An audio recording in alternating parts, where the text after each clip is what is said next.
All right, welcome everyone to the second in a series of conversations that has been hosted by the Institute for Studies and Innovation in Community University Engagement. I'm Leslie Brown, and I have the privilege of being the director of the Institute, and I'm really glad to have this panel here today. I just want to start by saying a few words about the Institute and begin by acknowledging the beautiful day and the wonderful territory that we're able to be on today, the traditional territory of the Lekwungen and WSÁNEĆ peoples. And on a day like today, and I'm walking around, I'm thinking I've lived on this territory and worked on this territory for a long time. I feel very, very honored to be able to be here. And I'm happy that you're all here today as well. The Institute is a new research center on campus, and we're quite excited about it. It's just started last summer. We had our launch at Congress. And the idea of the research center is to, as it's in its name, study and innovate around community university engagement. So in other words, UVic has a long history of doing amazing things in collaboration with communities. And we thought it's time to stop and think about those things. What are we learning from those activities? What are we doing well? What can we do better? Where are the gaps? What are the opportunities? And then also to do some innovative things around community university engagement. And so we are working with several researchers and community groups to do some innovative projects. One of the objectives of the Institute is to do capacity building and knowledge mobilization around community engagement, and so that's what brings us to today in the conversation series. So I'm really glad that you were able to be here. Our first session was around decolonizing engagement, and today our topic is sustainability, towards community sustainability and policy change. And we've brought together a fabulous panel from across campus to talk to you today. So at the end, we've got Tom Pedersen, then we've got Michael Hayes, we've got Holly Pattison, we've got Maia Hoeberechts, is that close? And Caterina Valeo. We've asked presenters to reflect on their community engaged scholarship, including their teaching, learning, or research.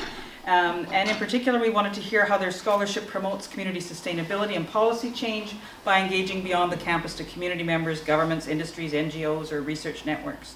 And so we sent them, Robin sent them, I should say, we, the royal we, Robin, who does all the real work in the joint. Robin sent them some questions for them to reflect on in their presentation. In your teaching, learning, and research, what overarching themes, topics, and partners are you working with?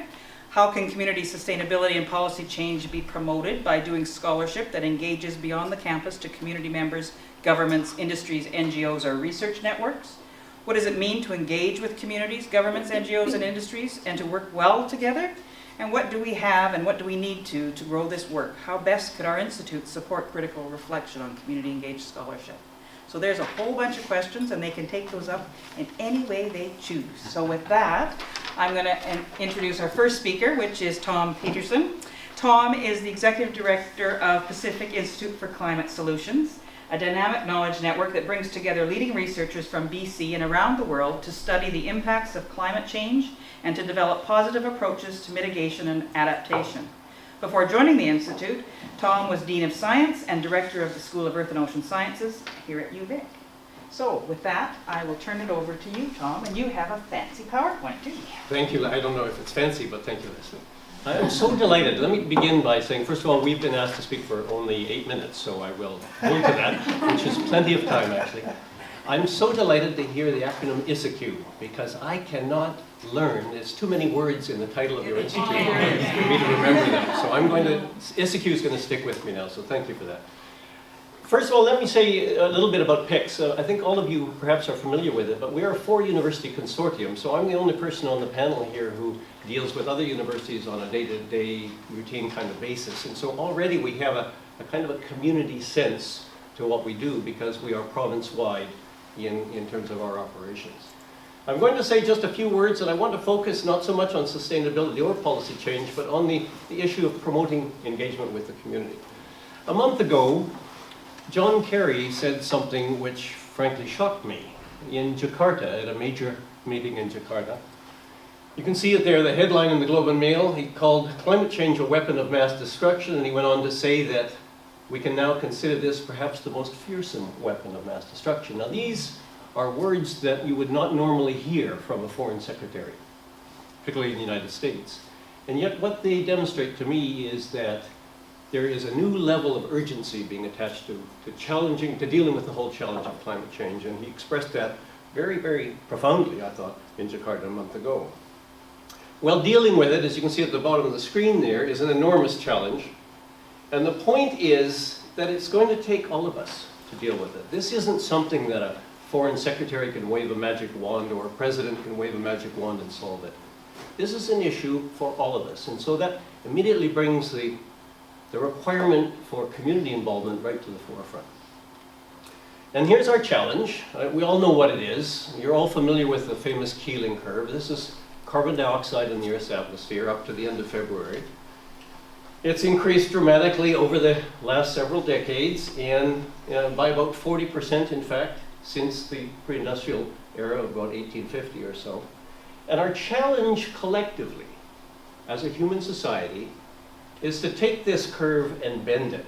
And so we have to do that to it. Now, how do we do that when fossil fuels are integral to everything we do? Absolutely everything we do as a human society.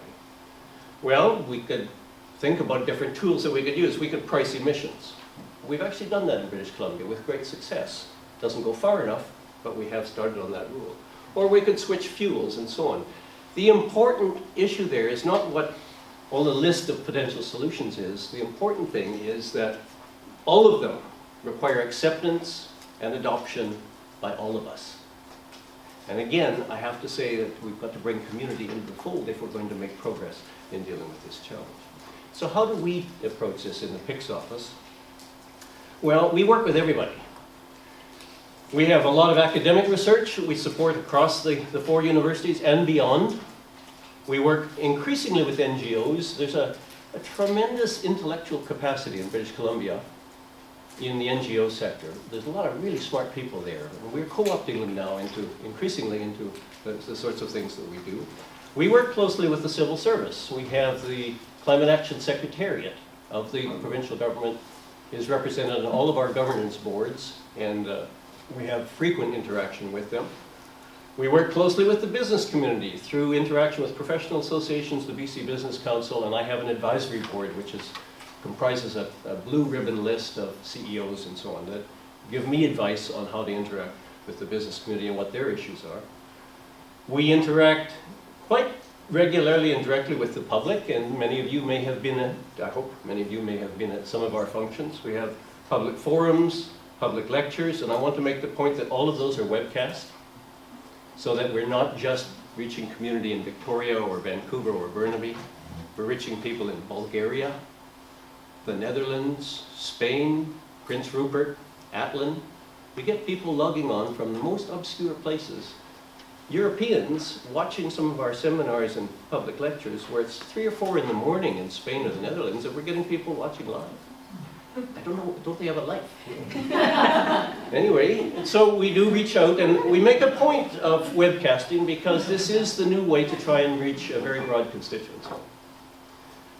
We work with educators. We've produced some online short courses.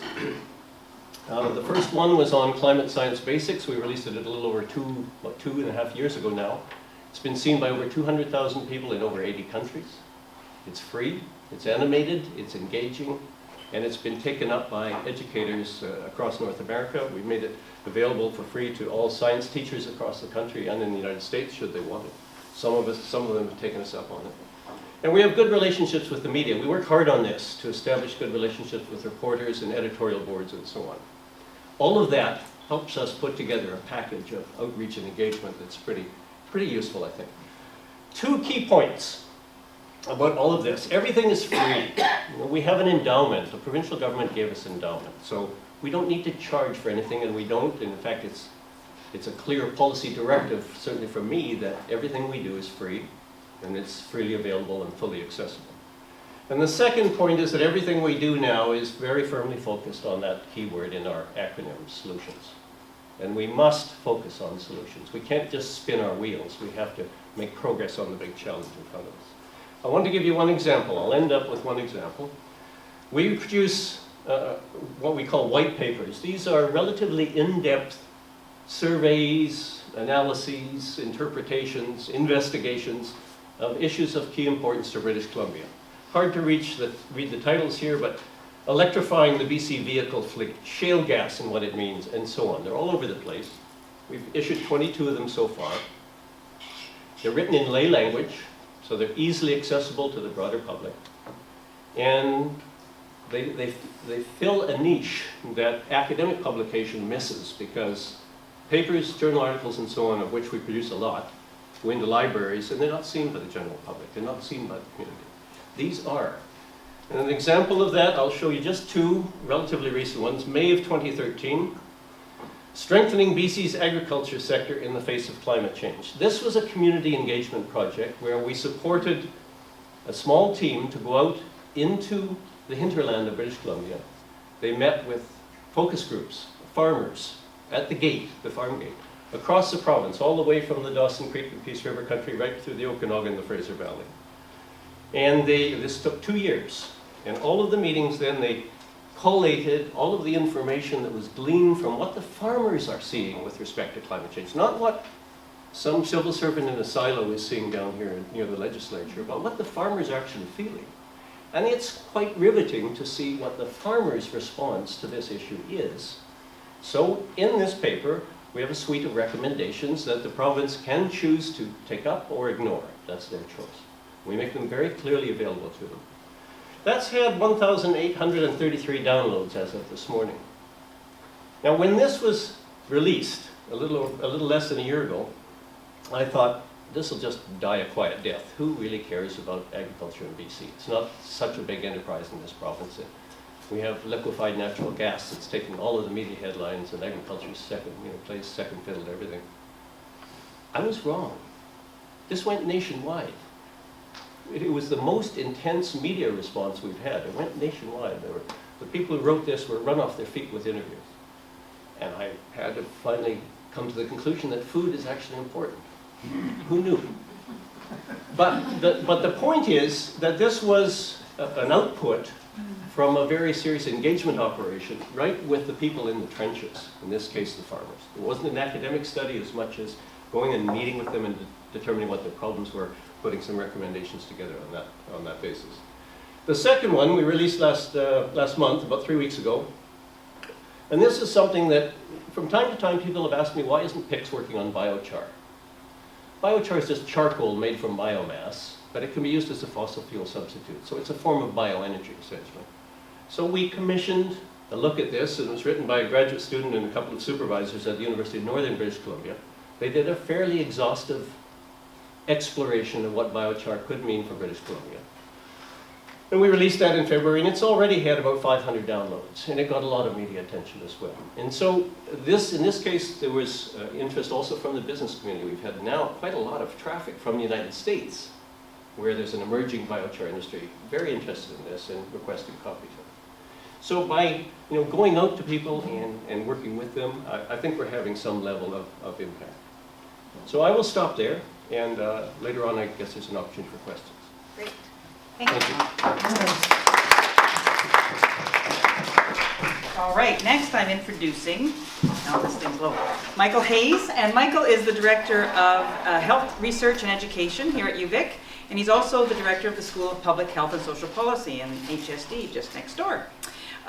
He was a non-governmental representative on the Federal Provincial Territorial Advisory Committee on Population Health, and a member of the Public Health Agency of Canada Expert Advisory Committee on Population Health Promotion. His research interests concern social geographies of health from a life course perspective. So with that, over to you, Michael. Well, thank you very much, Leslie. Those of you familiar with Monty Python's Now for Something Completely Different, I suppose I want to make some intersecting remarks with what Tom has said, but most of what I'm going to talk about is actually quite different, both in terms of where we're at in a process. We are not well established in what I'm going to describe to you. In fact, this is an emerging endeavor that I want to talk about. It does, of course, connect with several things that Tom said about sustainability, about well-being, about engagement with people more broadly, and about trying to reframe how we understand things. So I'm going to just tease you with that before I get into the full description of what it is I'm trying to accomplish with community engagement with partners. So the project that I want to describe is called Increasing Health Research Capacity on Vancouver Island. It is a joint endeavor between institutions, which is a very interesting and complex field to navigate. Those institutions include the University of Victoria, what is now called Island Health. Some of you might know it as VHA, the Vancouver Island Health Authority. And several other partners, the University of British Columbia, Royal Roads, the University of Vancouver Island, and various agencies associated with the Provincial Health Services Authority, for example, the Cancer Agency and BC CDC. These are all, at this point, imagined partners. The intensive conversations have been happening between UVic and Island Health. Now, over the years, since the creation of VHA, or Island Health, there's been really several attempts, but minimal really traction on trying to create really active research partnerships. In fact, if you look at the intellectual community of University of Victoria, most of the collaborations that happen with the health sector formally through the health authorities are with Fraser Health.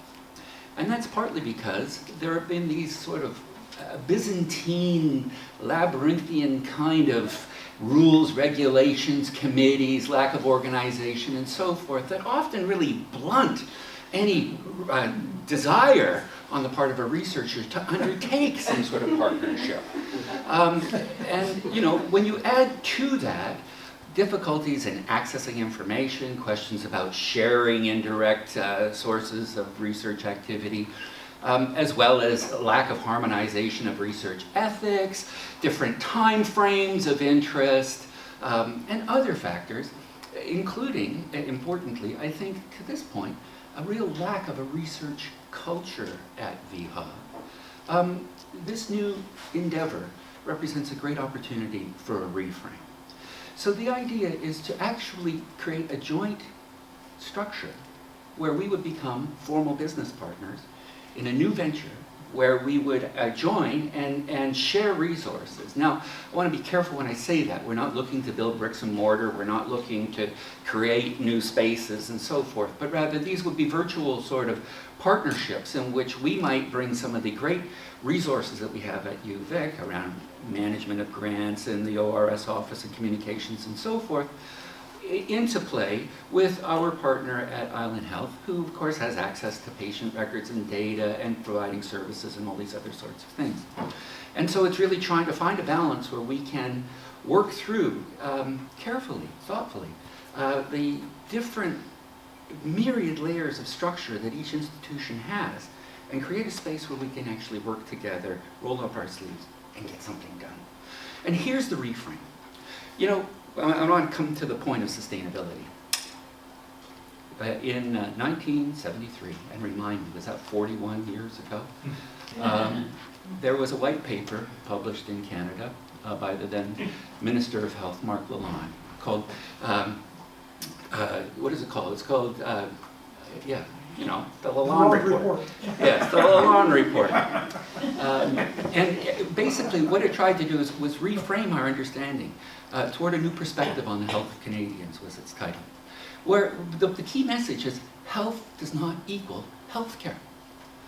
And here we are, 41 years later, and if you look at any news report, read any newspaper or anything else, the sky is always falling because healthcare is in crisis, we never have enough money, and that's a bad thing. What we've lost is an opportunity to really frame prevention, to really think about the ways in which health is shaped over a life course, not to have people in hospitals. Probably one of the most dangerous places on earth for people, you know, next to minefields and so forth. And ways in which we can sort of reclaim some of that territory around how it is that conditions of everyday life actually shape our health and well-being, rather than focusing all of our public discourse on the reactive forces of healthcare. Now, I don't want to belittle those forces. They're very important. And obviously, there are times in people's lives in which those kinds of services are essential to maintaining our well-being. It's just that we never really focus on those other things. So in the conversation that we've been having, and I'm happy to report that we currently have a draft document that is being looked at by the legal beagles on parts of both of our institutions to see how we can actually advance something that is workable, legal, and so forth, and doesn't unduly indemnify people, put them at risk of having, untoward things happen to them. And within the context of that, there are 3 priority populations. People with mental health and addictions issues, whom we really manage badly in our society.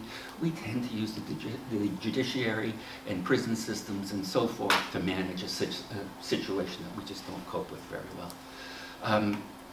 Aboriginal populations, and particularly a great opportunity for us given the recent development of the creation of the First Nations Health Authority, and see them as really important partners in this, and seniors. So around those 3 populations, that is not to say that other populations are unimportant. It's just that what we're trying to do is figure out ways that we can better address those issues, both from a prevention perspective, and obviously you don't prevent aging, but you certainly can prevent the early onset of major chronic illnesses through prevention strategies, to better serve populations that are currently requiring services. And importantly, to focus on people's health outcomes. I mean, who would have thunk it that is an important thing to think about? Given that we spend 45 cents of every dollar that we have in our public purse on healthcare, almost all of our attention to that is on throughputs. How many people we can see. We don't even have systems that actually allow us to look at outcomes. And what we're trying to do in this new partnership is advance those kinds of aspirational goals, to try to create a sea change in the culture that we have, where we can think about people's health and well-being not once they enter the service domain, but in the communities in which they live. Because there are lots of ways in which we can do better jobs at home care, community outreach, and support for people who are experiencing difficulty before it reaches a crisis point. I think there are a couple of really important lessons that I've taken away from this engagement. And I should tell you that it's taken us 2 years of conversation to get to this point. I'm hopeful that in another year we will see something come out the other end. But I can't guarantee that to be the case because it's beyond my control. But what I've learned is the absolute importance of careful listening, of clear articulation of what the value propositions are, what you hope to achieve, lots of communication, and communicating in complex institutions is a full-time undertaking. There are so many moving parts. And when you're trying to get people onto the same page and you have multiple points that people need to hear, that's an exceptionally difficult challenge because people tend to focus on those things that they want to hear and shut out things that they're not interested in. So that it takes these processes a considerable length of time to kind of come to fruition is in some ways not surprising. I think the other important thing is to be a trusted broker in a negotiation process, to reflect honestly and accurately both the institution's position in something, what one believes one is achievable without overpromising, and being dogged in one's determination to see the process through. This kind of undertaking is always a marathon and never a sprint. And it seems to me that when we think about community engagement, we have to see it as a continuing process. It's not something where suddenly we've crossed the finish line and we're there. Because always engagements need to be renegotiated, reimagined, and worked again in the face of a dynamic environment in which we're all situated. So perhaps I'll stop there. Thank you. Thank you. This is good. We've got such a diverse panel. It's just so much fun. I'm just happy. Okay. Next panelist. I'm very excited. This is Holly. Holly Pattison is a paralegal administrator with the Environmental Law Center, which is a fabulous place on campus. which works with the UVic Faculty of Law to provide free legal advice, representation, and research to community groups, First Nations, and the conservation organizations on public interest environmental law issues throughout BC. Part of Holly's role involves sharing the ELC's work through social media, writing, photography, film, and here. And here, thank you for having Over to me. you all. Thanks a lot. I think many people here are aware of the ELC and what we do, but I'll just give a little primer about the ELC, and then I'll give some examples of our work that demonstrate community sustainability or policy change, and then I'll just make some observations on how we engage with the community. So we are Canada's first and largest public interest environmental law clinic. We operate out of the Faculty of Law at UVic here, but we're 100% externally funded. We raise our own funds through foundations and private donations. We are guided by a board of directors, and Maia is on our board, and that's 50% students on that board, and the rest is comprised of community members and lawyers and faculty members. And essentially, the ELC uses the legal system to enhance conservation and sustainability throughout BC. We do this in several ways: through law reform, through public legal education, through advocacy and litigation, and of course through research. So our students get the real hands-on learning opportunity, and we have a former student here, so she can verify that. Another way we engage with the community is to partner with organizations to write reports. We partnered with Ducks Unlimited and some conservation organizations to write the Green Bylaws Toolkit, which is a document that local governments can use to protect their green infrastructure and incorporate that into their bylaws. We also, we would identify gaps in policy. A group up island came to us, and they had a very experienced biologist on their board, and they've noticed in their area there's some seaweed harvesting happening, and they're feeling it's being done in a way that is damaging fish habitat. But this, although licenses were being issued, there were some gaps, and the province isn't looking at it, and the federal government wasn't looking at it. So we worked with the client and produced a report to ask the government to look into this and produce some regulations. So there's, to minimize or eliminate the damage that was going on there. So that's still in the hopper. 4, we ask government to review their policy and take action. So one example is we asked the province to tighten their rules around for national gas facilities near public schools. The story was picked up by journalists who wrote how the government actually was going to impose greater safety measures, but they just kind of didn't follow through with that. So our work has kind of brought that to the forefront again, and that project is still in the hopper, so hopefully there'll be some changes there.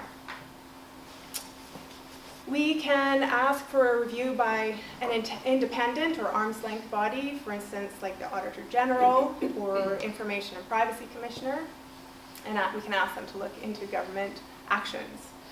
And we asked the BC Information and Privacy Commissioner to investigate whether the government was following rules intended to warn the public about health, safety, and environmental hazards, and it turns out they weren't following the rules in at least one of the instances that we put forward. And the commissioner recommended a whole bunch of policy changes and recommended that the act actually be changed. And her office is going to be following up on these changes. So that's really good to ensure compliance, and we consider that to be a really big win. So another example of that which caused a huge wave of example, of course, was our request on behalf of Democracy Watch that the Federal Information Commissioner investigate the government's policies and actions around the public and the media speaking to scientists. Many people probably heard about that. It sparked big public debate. The commissioner is looking into it, and the report should be released soon, and we can only hope that that will lead to policy change. But that was, a partnership with Democracy Watch. And then finally, another way, or the final way, is what I call the hammer. If they don't listen, sometimes you have to take them to court or litigation tribunal. So we assisted BC Nature and Nature Canada at the Northern Gateway Joint Review Panel hearing so they could present their point of view, and we're still representing BC Nature in the judicial review of the panel's decision. And we'll wait to see what Cabinet has to say. So that's some of the tools, those are some of the tools we use when working with communities. And I'll just have a couple of more observations about community engagement. I think it's really important that we recognize, respect, and engage community expertise. Like as academics, when we go into a community, we need to recognize that the community has great experience and their knowledge should be respected. They should be considered contributing members to the team and the research product, whatever that is. And it is about building relationships, which takes time, especially when you're dealing with First Nations communities. You can't just impose some artificial constructs on communities. We need to have flexibility and understanding, and we may have to step away from our university or administrative webs or boxes, which can be very frustrating for communities to deal with, as we've already talked about. And we need to know when to let communities take the ball and run with it. So at the ELC, we produce material, and often a client or a student works on it over a semester, and we give them this material, whatever the product is. It could be a report or law reform, and then it's up to the client to take it and run with it. So we can engage community that way. And we also increase our capacity that way because we have far more cases that come into us than we can take on. So not all community groups have that capability, but many do. So. And then finally, I just want to conclude with remembering to focus on the stories behind the research. And when I say that, I mean the people. It's not about a publication or a research or pleasing your funder, although there's time to think about those things. But when your academic work takes you to a community or the community comes to you, as it does for the ELC, we need to remember that there are people behind these issues. And our request that the province tighten safety regulations around oil and pipeline wells wasn't about regulations, it was about protecting children.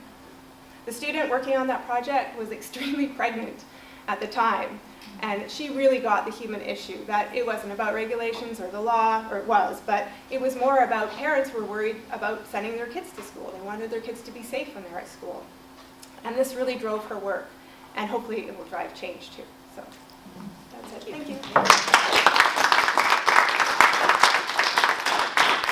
Oh, this is fun. Okay, next we have Maia Hoeberechts, and she's the Associate Director of User Services at Oceans Network Canada, which is on the team responsible for creating products and services that meet the needs of the scientific and broader user community.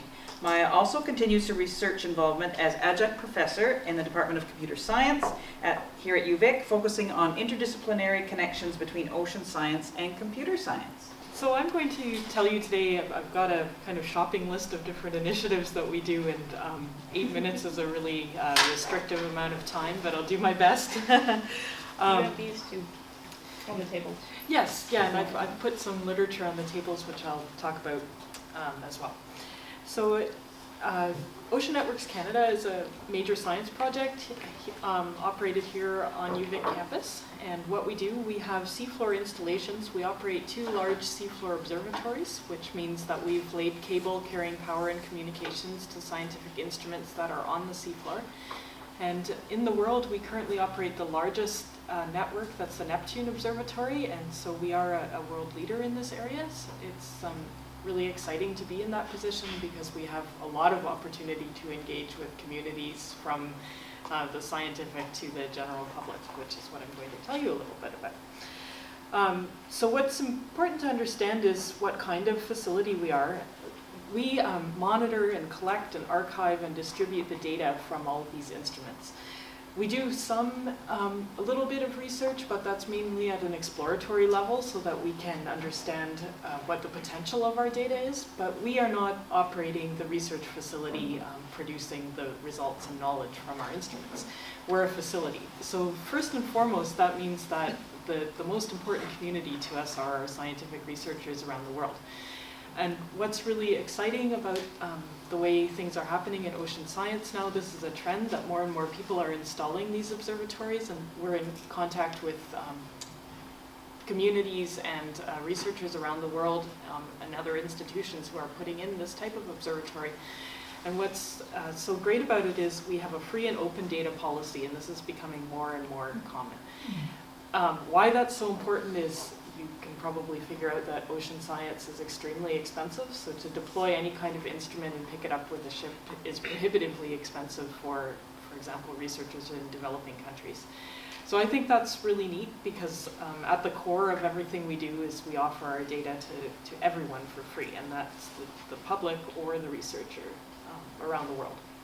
And so what this means is just for our scientific community, first of all, as I mentioned, it's going to help break down barriers in ocean research. It promotes collaboration as well, because once that data is out there, researchers can't hoard it for themselves and wait 5 years while they're publishing their papers, because it's accessible to everybody else. So it becomes more conducive and necessary to collaborate with others. And we also really focus on interdisciplinary research. We have, as our staff scientists, people that have graduate degrees in all kinds of different areas that represent our major research areas at Ocean Networks Canada, and so we go out as ambassadors and we introduce researchers to each other and try to foster interdisciplinary and international collaboration. And the other thing that I want to note about the installation of our instruments is that that is also community driven. So scientists come to us with funding, hopefully, or with ideas, in which case we help them write proposals to get funding. And they actually drive the direction of the instrumentation on the network. So they say, well, I'm really interested, you've got a study site at the hydrothermal vents, and I have an innovative instrument that's going to look at the backscatter that's produced by the vent fluid, and I'd like to deploy that on your observatory, and then we work collaboratively with them to make it happen. And our role then is to archive and deliver the data to everyone. Yeah, so that's our core community. But using that scientific data and the infrastructure that we have gives us the opportunity to engage all kinds of different groups as well. So I just want to touch on some of those other groups that we reach out to. So we have both a formal and informal education program that we do. Under the formal education, we do a lot of local classroom outreach. So where we can in Victoria, we have a small education team, but we do engage with a lot of schools, and we did things like we participated in Idea Fest, and so we always try to take those opportunities just in our own community to give people access to the knowledge and the researchers and the data that we have. We develop classroom resources, and we make those available on the web. We've also just had a partnership with Open Schools BC where we developed a resource for them, or with them, I should say. We also have something kind of fun, which is a Girl Guide badge that's just being launched. So wherever these opportunities to promote ocean literacy come up, we try our best to take them up and run with them. We also sponsor a national student group, which is a grassroots organization. It's really directed by the students and for the students, and it has members from across the country. And how we engage with them is we introduce them to researchers. We have a limited financial sponsorship when they want to have an event, and we also help them do things like set up webinars so that they can connect across the country. So fostering education in ocean sciences and communication at a grassroots level. And then in the informal education domain, we have partnerships with some museums. So in particular, we're really building our relationship with Vancouver Aquarium right now, and we have a lot of overlapping interests with them, and it's really exciting to work with them. They've hired a number of researchers recently. You've probably heard in the news that they, for example, hired Peter Ross, who will head up an ocean pollution research institute. So this is really great for us because they, like I said, our primary focus is on collecting and disseminating the data, while they can actually do a lot of data analysis, and because we're both located in this region in the Salish Sea, we have connections to a lot of common people. So And also Vancouver Aquarium, of course, has a huge audience. They have millions of visitors to their facility, so that's a great way through a partnership for us to reach out to the public as well. We also have displays in the Ripley's Aquarium in Toronto and the Huntsman Aquarium in St. Andrews, New Brunswick, and we're working with a number of other public institutions like that to do informal education. What we're trying to achieve with that is, first of all, keep in touch with what people care about in the ocean. So at a regional level, we've heard a lot of stories, for example, about ocean acidification recently in our area. Hypoxia is a concern in our area, so it's really important to us to hear from people, what are you concerned about? And then we go back to our community of researchers, and sometimes we produce news stories, or we also do a lot of interviews or this kind of thing to disseminate the knowledge from our research community to people.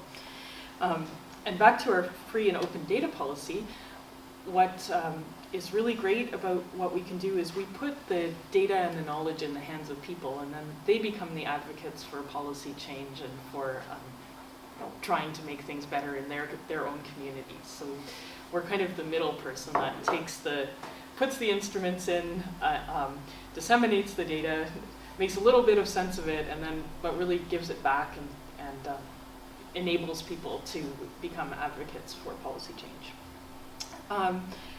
Then we also engage with industry. So I said I had a big shopping list. We have a part of our organization which is called the Innovation Center, and this is a center of excellence in commercialization and research. And their mandate is to accelerate the development of new technologies in the ocean technology sector.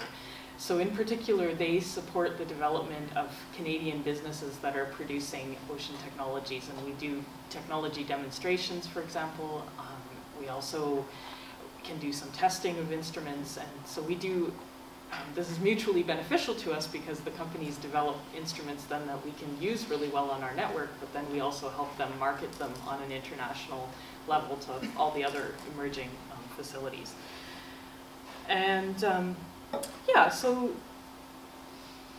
what I just want to end with are the upcoming initiatives and where we're going with this. So we are a large facility located mostly here, but what we are really focusing on now is reaching out to local communities and also broadening where we have instrumentation.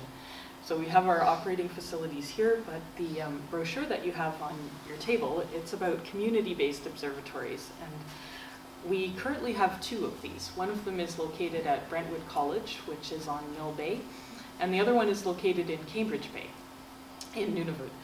And these are very small observatories, so they're kind of a scaled-down version of the big observatories that we have. They have, the ones that we presently have, a water quality meter, a hydrophone, a camera, and a weather station, and the one in Cambridge Bay has an ice profiler on it.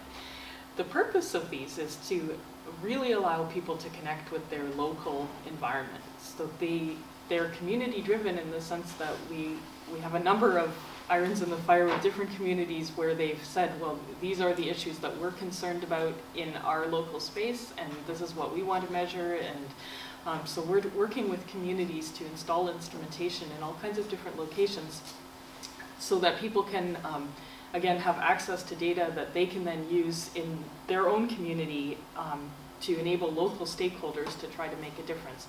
And by us being the data archiving and dissemination facility, we ensure that everybody is going to have open access to that data. And some of the communities that we're most closely working with are coastal First Nations communities.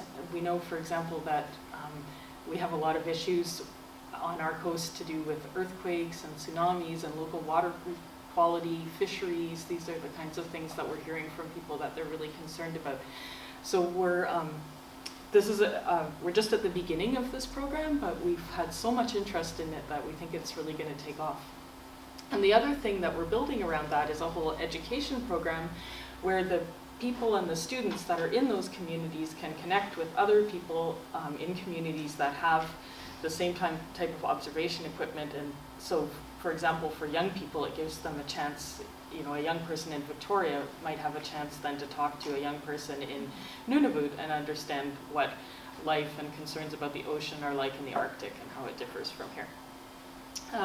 And so what I want to end with then is another upcoming focus that we have is trying to go beyond scientific research and really find ways to use our data to help people in communities. And so this comes back to the tsunami and earthquake. So we're currently working with government and public safety organizations to enable our data to be used to inform public safety in areas that are really of concern to people on the BC coast. So this includes tsunamis, earthquake, early warning, marine traffic safety. And in order to do that, we facilitate the conversation between researchers, between the people building the technology, between community leaders, First Nations, as I've mentioned, and we learn from all of them and try to make the most of this infrastructure that we have to help people and give back to the communities. So that's what we do. Yeah, thank you. Thank you very much. Our last speaker on our panel today is Caterina Valeo, and Caterina is an associate professor in the Department of Mechanical Engineering here at UVic, where she studies impacts of climate change, urbanization, forest-related disturbances on water supply, and sustainable urban development options for stormwater. Caterina's research laboratory, Information Systems and Environmental Hydraulics Lab, supports students' experiential learning and skills training. She's also the coordinator for UVic's new civil engineering program, which focuses on sustainability as a core theme throughout the curriculum. Thank you very much. I'm a licensed professional practicing civil engineer. So I'm not representing a group, an institute, or a center, or even the department. I'm just a researcher in civil engineering who specializes in water resources engineering. And for those of you who may not be aware, civil engineering deals with modifying and working within the environment to maintain your standard of living sustainably and safely. And being a water resources engineer in civil engineering, I deal with all the water issues on that, which means providing potable, safe drinking water, dealing with your wastewater, and making sure that our rivers and lakes and streams and ocean nearshore areas aren't heavily polluted with your activity. So I just wanted to give you an idea of some of the research projects I've been working on the last almost 15 years as an academic. This is just a snapshot of something that's happened over the last, I think, 7 years. And just to let you know that all of this research is community driven. It was the community needs that we were responding to. It was their problems that we were looking to address. And the communities and each individual within the community became a stakeholder in the results and the entire project, and life of the project. And is it this one? No. Sorry, this one. And oddly, one of the figures is missing here, but there's two statements here at the bottom here, and it basically summarizes any kind of good civil engineering research in this country, or done anywhere, regardless of whether it's on water resources or transportation or geotechnical engineering. It does really two things. It provides information that will lead to informed decision making, and it's research that develops the tools that will comply with the policy that comes out of that decision making. That summarizes all good civil engineering research in this country. Okay, so that's the bottom line behind everything I do. So that's why I was quite perplexed when I got this invitation to come here and talk about community engagement when every civil engineering research in this country has to start at the community. You don't do anything until you've spoken to someone on the ground first. And so in the last 2 weeks, I've been pounding the pavement, talking to all these municipalities to see what their needs are in terms of runoff treatment and mitigation. And I'll just come up to this next slide. When I was at the University of Calgary for 11 years and the University of Manitoba prior to that, and it was easy just to talk to one city. Now here I have to talk to 20 of them, and it's more than just a little time consuming. But I just want to give you a few details about a couple of projects I've worked on and I'm working on now, and how it involves the community through all stages of the research. So in terms of this one, which is where the city of Calgary wanted to mitigate against higher incidences of droughts due to climate change, we wanted to use stormwater as a possible source of irrigation water during times of drought. And so, all good research, when you're dealing with the community, has an economic component, a sociological component, a technological component. And so this research project looked at all of those. And my area had to deal with specifically the technological issues, whether or not this was a viable source, and the sociological issues as well. How did the public who was using this parkland that we were irrigating this, with the stormwater, how did they feel about this? And so we went out, we spoke to them, we interviewed with them, we surveyed them, and they were involved in every part of it. And the one thing that we learned, actually, there was an overarching theme through every single one of these research projects when you're dealing with the community, is that while the community may be quite ignorant about technological things and certain scientific issues, or what's even in their stormwater, what pollution is out there and what can harm them, they will allow you to implement the best solutions you can so long as they trust you. And the only way they're going to trust you is if you communicate with them throughout the entire life of the project, or whatever this is the solution that you implement.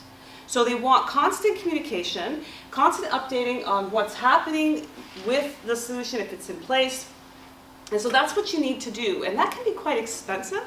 And in fact, one of the economic issues that we're looking at, well, maybe it's just cheaper to use potable water, because then I don't have to keep testing the water, which costs money, as you've heard. And you have to have a communication strategy in place, and that also costs money. But ultimately, if you want the community's support, and you have to have it as a civil engineer, they have to trust you, and you have to talk to them from day one. It's that simple. And so I just want to talk to you about this other project that we've started here, and that deals with a serious stormwater management issue. If you come to the region, what you'll notice all over Canada, is there are no really good engineering guidelines on how to manage stormwater, what to do with it. And a lot of these conveyance systems that are below the ground that you don't see, that take off your stormwater and bring it to the receiving water, are all buried. They're all in desperate need of retrofit. And we simply can't afford to replace them. So there are things called low-impact development options, like these bioretention cells, which I developed and studied. They're just basically rain gardens. And what they do is they will deal with the stormwater, mitigate it from both a quantity and a quality perspective. Well, you see these rain gardens everywhere. You figure they must be working. What are they doing? We really don't know. And they're all designed on an ad hoc basis where, let's just throw in some cattails. We think that does something to actually treat the water. And so all of these municipalities and regions that I've been talking to the last little while all desperately want engineering design guidelines that allow you to predict performance, tell you how much of this pollutant will actually be removed, and a maintenance plan, and costs associated with these maintenance plans. That's what they told us. And they told us this because we basically went out to them and said, what do you need? I'm pretty sure you need these. What would what exactly do you want? And what would you like to know? What are you lacking in your knowledge? And so we went out to all of these areas, and they're all very interested. And in fact, a couple of the essential sandage, for example, is mostly agricultural. So they're not interested in sort of stormwater from urban areas, but although they're interested in sort of industrial area treatment, they want to know if they can implement these with the kind of pollution that comes off agricultural areas. So we're going to be modifying our research to look at that. City of Colwood sits on a lot of gravel. They don't have a lot of, all that stormwater can just drain through, and it doesn't actually get to the receiving water until much, much later on in its life or in its pathway. But what they're interested in, as you may be aware, is putting a tertiary wastewater treatment plant in their community and getting out of the CRD's plan for secondary treatment. And so what they need to know, what does tertiary treatment involve? Well, for them, which is a scale, is kind of like a bunch of rain gardens tacked on to the end of the pipe. And so they want to know if this technology is actually good enough for tertiary treatment. So we're actually going to modify our research. And these are bioretention cells we've built in parking lot 6. They're half completed. And we're going to actually test the tertiary level of treatment for the city of Colwood on secondary treated water. And so that they can understand what kind of vegetation that they can implement in their tertiary treatment section, whether or not it's actually effective and at what level. And so I just wanted to say that, community engagement is absolutely essential at the heart of anything that a civil engineer does. And I just wanted to mention that it was the University of Victoria, particularly Facilities Management Unit, that actually is helping me, along with the Office of Research Services and key figures, in terms of helping to implement this research that ultimately will be disseminated to the community. They gave me this plot of land for free. I got to dig it up, put in my test site. You can go into parking lot 6 and see it. It's all fenced off, and take a look at it. We'll be vegetating it with specific types of vegetation. We will study the biofilm that develops and how that actually treats the water over the next 2 or 3 years, and we'll be planting the vegetation in about a month. But that's kind of all I wanted to say, and just so that you know that you know, for civil engineering, the word civil, I mean, we service the public sector. So if they're not involved, you're not doing anything of value. You're wasting taxpayers' money. Thank you.